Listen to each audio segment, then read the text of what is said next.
Alright, hello YouTube, this is the Clown Reef here with my second Rogers Q&A video coming out. This time it's by TizocProductions. I'm sorry if I totally butcher that name, but his question is, I got a 20 gallon with some rock and some live sand. It's my starter tank and I plan on going bigger, maybe like a 40 gallon breeder.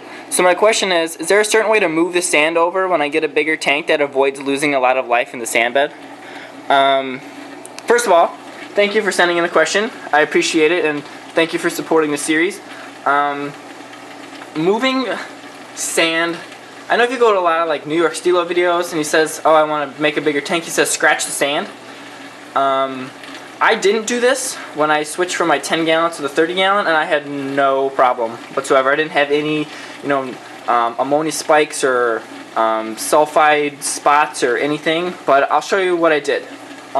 If you're going from such a tank like a 20 gallon to a 40 gallon, you're probably going to need a lot more sand. So probably double the sand you have, or if you want a deep sand bed, probably triple. So what I would do is I would take new sand and spread that across the bottom of your tank, let it settle, do your live rock, and let that cycle on its own, but still keep that live sand in your 20 gallon in that tank and keep it alive. Now what I did every couple days is I took a beaker about this big. Where's my, here it is. I took a beaker, from chemistry class, a 300 milliliter beaker of sand, and scooped it and then put it into my new tank.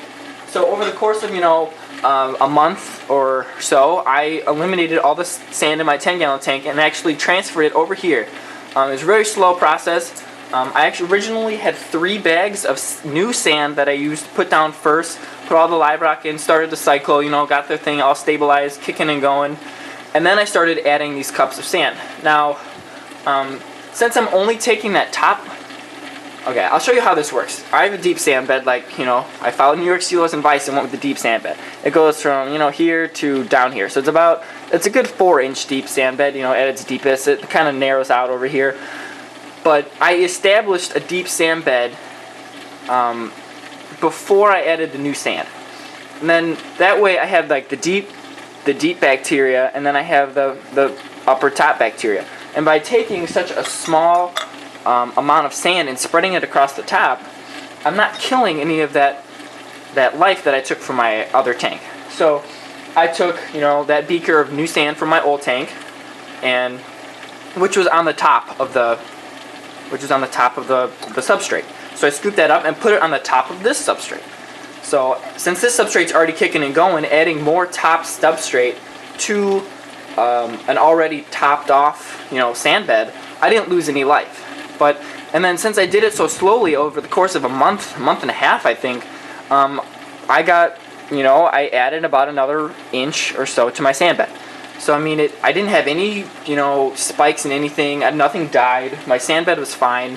I didn't lose any life. Like if you scroll along here, this is sure it's 11 weeks later, but my sand bed's doing fine. But I wouldn't recommend taking. This is what I would not do. I would not take all the sand that you have in your 20 gallon and dump it into your 40 gallon and then start putting new sand on top of it. That's what I would not do.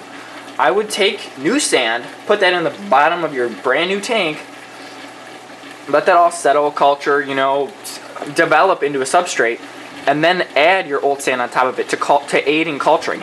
So I hope that answers your question. I know this is a really controversial topic. Like if you go research it, they say just scrap that sand. That sand was $25. I didn't scrap it and nothing bad happened, but if you don't want to take my word for it and you don't want to risk it, then just scrap the sand and start with a brand new sand bed. It's sand, and even if you really wanted to save your money, go get dead sand, uncultured sand, and start like that, and then use your old sand to culture that dead sand. There's a million ways you could do it.